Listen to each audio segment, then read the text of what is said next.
আসসালামু আলাইকুম। সবাই কেমন আছেন? আশা করি ভালো আছেন। আমিও ভালো আছি। আজকে আমি আপনাদেরকে যে গল্পটা শোনাবো সেটা কোনো সিনেমা বা নাটকের কোনো গল্প না। এটা আমার জীবনে ঘটে যাওয়ার একটি ঘটনা আপনাদের সাথে শেয়ার করতে চাই। আমি আর আমার স্বামী পছন্দ করে বিয়ে করেছি। আমার স্বামী আমাকে এত ভালোবাসে, ধারণার বাইরে। যখনই আমি আমার স্বামীকে রেখে চলে যেতে চাই, তখনই আমার স্বামী বলে, তুমি যদি আমাকে ছেড়ে চলে যাও তাহলে আমি দুনিয়া ছেড়ে চলে যাব।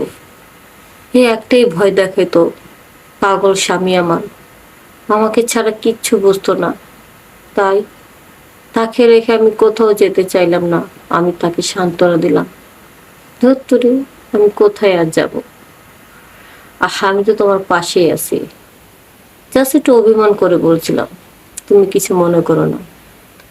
কিন্তু আমার স্বামী আমাকে পছন্দ করে বিয়ে করেছে, সেটা আমার শ্বশুর মানতে পারে নাই। আমার শ্বশুর কি করলো, জোর কইরা তার ভাইয়ের মেয়ের সাথে আমার স্বামীকে বিয়ে দিয়ে দিল। ওই ভাইয়ের মেয়েটা ছিল সুন্দরী, হয়তো ভেবেছিল সুন্দরী মেয়ে পাইলে ভুলে যাবে আমাকে। একটা কথায় আছে না, মনের মধ্যে যেই ভালোবাসা আছে যার প্রতি, দুনিয়ার সব মেয়েদেরকে দিল, তার ভালোবাসাটা কিন্তু থেকে যাবে। কারণ একজনের প্রতি যখন আকর্ষণ লাগে, তখন অন্য মেয়েদের প্রতি যদি অনেক কিছু হয়ে যায় না, তখন যার প্রতি আকর্ষণটা লাগছে, যাকে করলে তৃপ্তি পাবে, ওটা কিন্তু অন্য মেয়েদের মধ্যে আর পাবে না। কারণ কথা আছে, যার চোখে ভালো লাগে হোক সে কালো। তাই তো এইভাবেই আমার স্বামী দিনের পর দিন সে অনেক ভালোবাসলো আমাকে। আর তার এত ভালোবাসা দেখার পরে আমারও না কেমন জানি তার প্রতি ভালো লাগার কাজ করে। এবং প্রতিদিন সে যখন বাইরে কাজে যায়, মনে হয় সারাক্ষণ আমার সাথে ফোনে কথা বলে। আমি তার ঘরের স্ত্রী, তাকে বলি কেন এত কথা বল, তারপর বলে।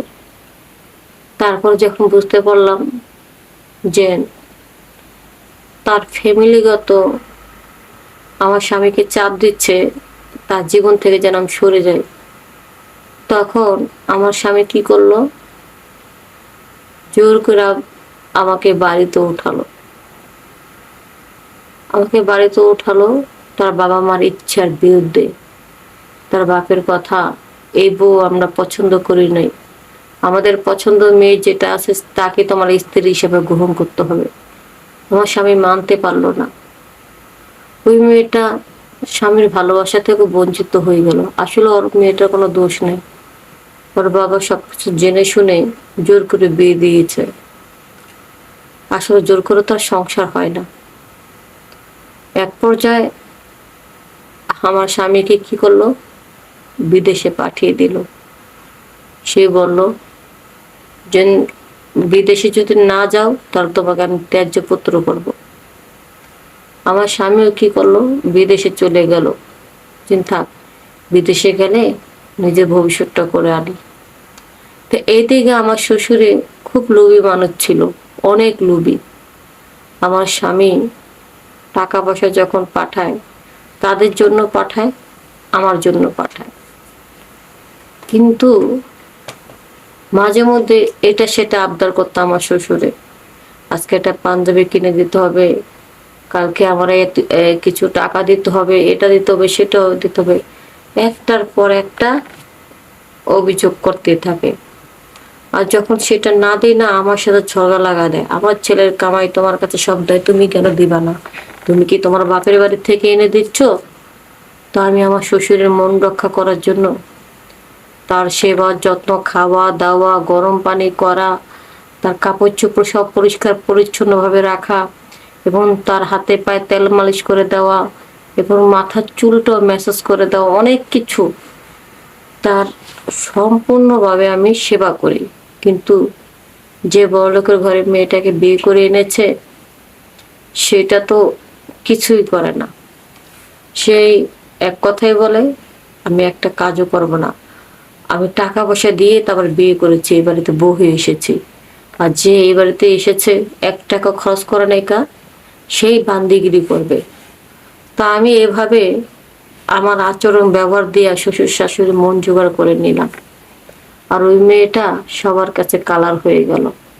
কিন্তু মেয়েটা যখন স্বামীও পাচ্ছে না, কারোর মনের ভালোবাসা পাচ্ছে না, তখন এক পর্যায়ে নিজের ইচ্ছা বাপের বাড়ি চলে গেছে। তখন তো পুরো সংসারটাই আমার।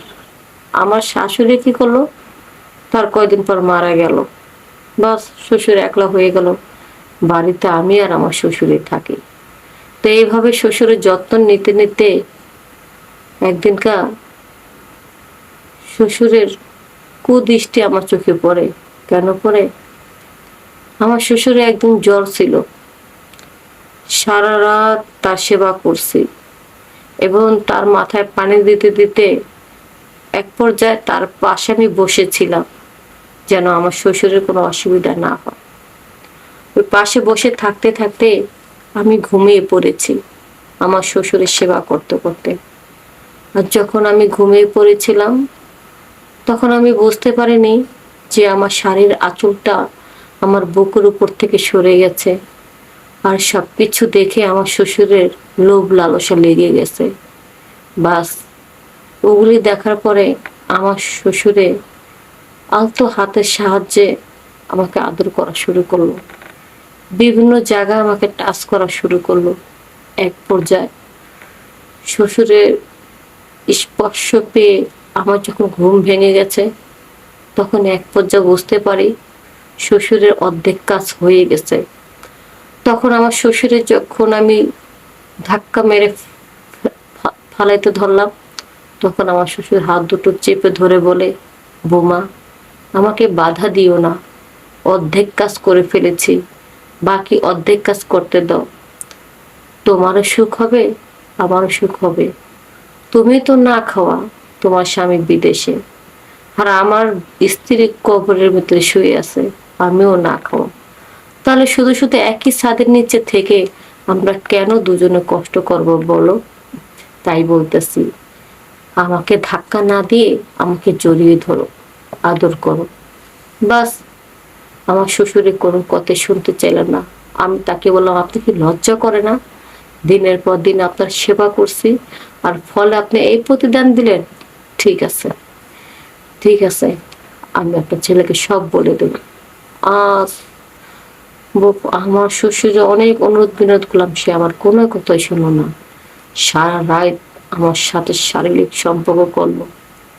এক পর্যায়ে এত ভয় ভীতি দেখাইলো আমাকে, লজ্জায় ঘৃণায় আমি আর কারোর কাছে বলতে পারিনি। শুধু একটা কথা আমি আমার স্বামীকে বলে দিছি যে যতদিন পর্যন্ত তুমি বিদেশ থেকে না আসবা ততদিন পর্যন্ত আমি আমার বাপের বাড়ি থাকবো, ওই বাড়িতে আর যাব না। তাই আমি আপনাদেরকে বলতেছি, এরকম লুচ্চা বদমাশ কোনো শ্বশুর যদি কোনো পরিবারে থাকে, সেই সমস্ত শ্বশুরের সাথে কোনের ঘরের বউ কি আর মেয়ে কি, যেখানে ওই সমস্ত শ্বশুরের কাছে নির্যাতিত হইতে পারে বউ, ছেলের বউ, সেখানে তার জন্ম দেওয়ার মেয়েও নির্যাতন হইতে পারে। তাই ওরকম খারাপ শ্বশুর যে ফ্যামিলিতে আছে, সেই ফ্যামিলিতে কোনো ছেলের বউ যেন না থাকে। সবাই ভালো থাকবেন, সুস্থ থাকবেন। আসসালামু আলাইকুম।